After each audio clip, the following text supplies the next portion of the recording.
हा, आता पहिला जो मुद्दा तुम्ही सांगितला की मराठी लोकांच्या चाटुगिरीमुळेच काही ठिकाणी मराठी लोकांचं नुकसान झालं आहे, तुमच्या या मताशी मी पूर्ण सहमत आहे. म्हणजे दक्षिण मुंबई, दक्षिण मध्य मुंबई आणि आता अगदी उपनगरांमध्ये अनेक ठिकाणी गुजर मारवाडी बिल्डरांना घरं रिकामी करून देण्यासाठी मदत करणारे लोक आपले आहेत, वॉर्ड ऑफिसर आपले आहेत, अनेक ठिकाणी महानगरपालिकेचे अधिकारी लोकप्रतिनिधी आपले आहेत.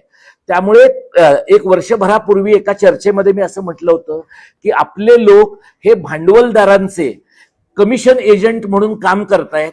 त्यामुळे जसा बंदोबस्त उत्तर भारतीयांच्या लोकसंख्येतनं येणाऱ्या दबावाचा आणि त्यांच्या देशांतर्गत वर्चस्ववादाचा केला पाहिजे किंवा गुजर मारवाड्यांच्या भांडवलाचा केला पाहिजे, तसा मराठी लोकांच्या दलालखोरी वृत्तीचा सुद्धा त्यांनी आपण विचार केला पाहिजे आणि सामना केला पाहिजे. हा तुमच्या प्रश्नाचा पहिला भाग.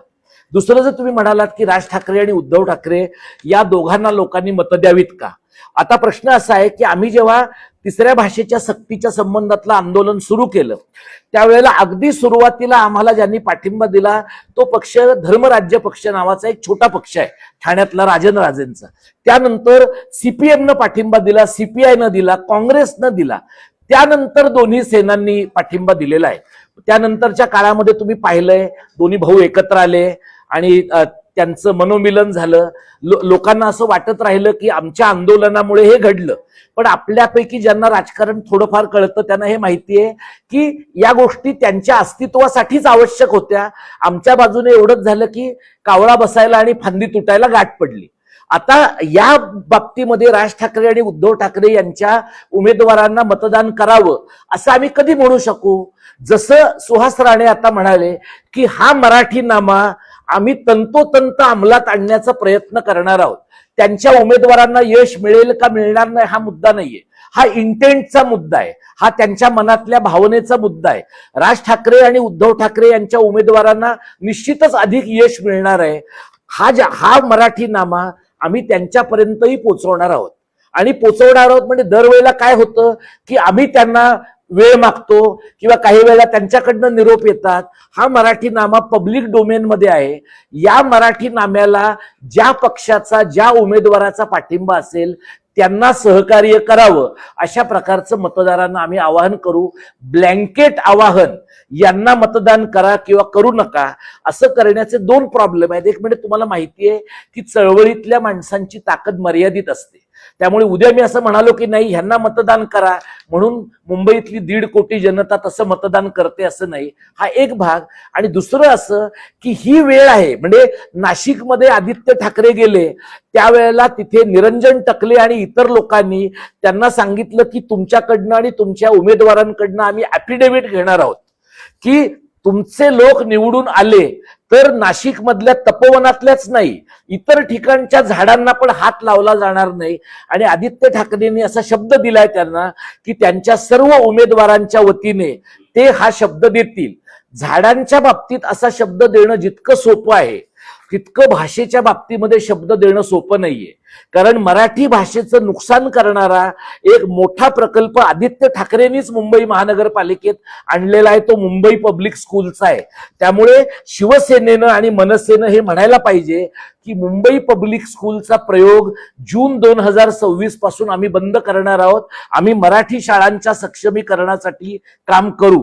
तुम्ही शिकला असाल बॉम्बे स्कॉटिशमध्ये, ती तुमची आणि तुमच्या पालकांची चूक आहे, पण यानंतरच्या काळामध्ये तुम्ही मराठी माध्यमाच्या बाबतीमध्ये बोला आणि कृतीच्या अंगाने बोला. अशा पद्धतीनं या मराठी नाम्याबद्दल जर शिवसेना मनसे बोलली किंवा काँग्रेसच्या लोकांनी त्यांचा हा वेडगळ असा उत्तर भारतीयांचा जाहीरनामा मागे घेतला आणि मराठी माणसांच्या या मराठी नाम्याचा विचार केला तर जे या जाहीरनाम्याच्या या मराठी नाम्याच्या बाजूचे असतील त्यांना सहकार्य करावं अशा प्रकारची कार्यकर्त्यांची भूमिका असेल.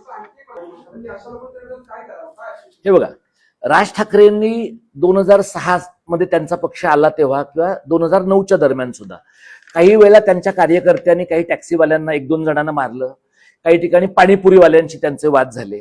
आता मीरा रोड मध्ये अशा प्रकारचा एक वाद झाला. तुम्ही जर पाहिलत ना तर अशा प्रकारचे प्रसंग किती झाले आणि प्रत्यक्षात टेलिव्हिजन चॅनलवाल्यांनी, विशेषतः हिंदी टेलिव्हिजन चॅनलवाल्यांनी ते प्रसंग किती हजार वेळा दाखवले, याच्यातून म्हणजे मुंबईमध्ये जणू काही प्रत्येक उत्तर भारतीयाला मारण्याचंच काम इथला मराठी माणूस करतोय, अशा प्रकारचं चित्र निर्माण झालंय. मी राज ठाकरेंना एक चळवळीतला कार्यकर्ता म्हणून काही वेळेला भेटलो आहे.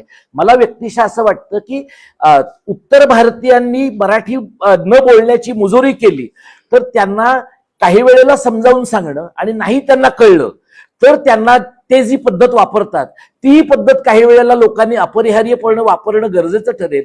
प्रश्न असा आहे की उत्तर भारतीयच फक्त मराठी लोकांचं नुकसान करतायत असं नाही.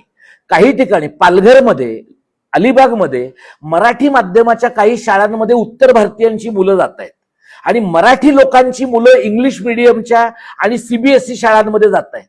मग जे मराठी लोक आपल्या मुलांना मराठी माध्यमाच्या शाळेमध्ये घालत नाहीत, सीबीएसई आयसीएसई बोर्डाच्या शाळेमध्ये घालत नाहीत, त्यांच्यावर खळखट्याकचा प्रयोग होणार आहे का? त्यांच्यावरही खळखट्याकचा प्रयोग झाला पाहिजे, कारण मराठी शाळा बंद पडायला उत्तर भारतीय किंवा गुजर मारवाडी जबाबदार नाहीत. मराठी शाळा बंद पडायला मराठी मध्यमवर्गीय, उच्च मध्यमवर्गीय, आधी उच्चवर्णीय आणि आता बहुजन हे जबाबदार आहेत. त्यामुळे मराठीचा अपमान करणाऱ्यांना जर खळखट्याकची मात्रा द्यायची आहे तर मराठी शाळा, मराठी भाषा, मराठी वाचनालय यांचा अपमान करणाऱ्यांना पण तीच ट्रीटमेंट मिळाली पाहिजे, एवढंच आमचं म्हणणं आहे. सर्व राजकीय पक्षांना आम्ही आज उद्याकडेच हा मराठीनामा पाठवणार आहोत आणि विनंती करणार आहोत की हा मराठीनामा त्यांनी स्वीकारावा आणि प्रत्यक्षामध्ये ही जी निवडणूक आहे ती केवळ पैशांचा वापर किती झाला, कोणत्या स्कीम वापरल्या गेल्या, याच्यापेक्षा काही रचनात्मक मुद्द्यांवर जे आम्ही आमच्या टीमने बऱ्यापैकी प्रयत्न करून लोकांच्या पुढे मुद्दे आणण्याचा प्रयत्न केलाय. याच्यामध्ये आम्हाला पर्यावरण असेल, पाण्याचा प्रश्न असेल, स्वच्छता असेल, अशा इतर नागरी सुविधांच्या प्रश्नांबद्दलही बोलता आलं असतं, पण तसं करायचं तर ती एक आणखी स्वतंत्र पत्रकार परिषद होईल.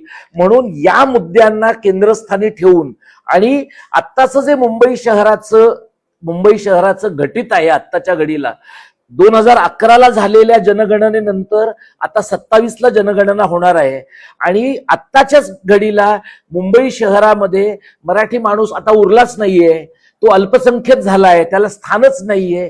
अशा प्रकारची सामूहिक मगरुरीची, कुजबुजीची भाषा सतत होते आहे. त्यामुळे सर्व राजकीय पक्षांना आम्ही विनंती करणार आहोत, अगदी भाजपच्या मंडळीनं सुद्धा, की आज समजा तुमच्या मेहरबानीने उत्तर भारतीय आणि गुजर मारवाड्यांनी सेना मनसेचा पराभव केला किंवा काँग्रेसचा पराभव केला, तर उद्या या तुमच्या पक्षामधले उत्तर भारतीय आणि तुमच्या पक्षातले गुजर मारवाडी उद्या जाऊन तुमच्या पक्षातल्या मराठी लोकांचाही बंदोबस्त करतील. म्हणजे कदाचित राज ठाकरे आणि उद्धव ठाकरे किंवा वर्षा गायकवाड यांचा पराभव आज होईल, आशिष शेलार, प्रवीण दरेकर आणि प्रसाद लाड यांचं उद्या तेच होणार आहे. म्हणजे भाजपमधल्या मराठी लोकांचं मरण उद्या आहे, बाकीच्या पक्षातल्या मराठी लोकांचं मरण जर आज असेल. त्यामुळे जे जात्यात आहेत त्यांच्याकडे बघून भाजपमधल्या सुपातल्या लोकांनी फार आनंदाच्या उकळ्या फोडण्याची गरज नाहीये. हे गुजर मारवाडी आणि उत्तर भारतीय आधी काँग्रेस आणि सेना मनसेचा बंदोबस्त करतील, मग कुणी उरणारच नाही बंदोबस्त करण्याजोगं, मग तुमचाच नंबर लागणार आहे. त्यामुळे तेवढी एक काळजी सत्तेतल्या लोकांनी पण घेतली पाहिजे.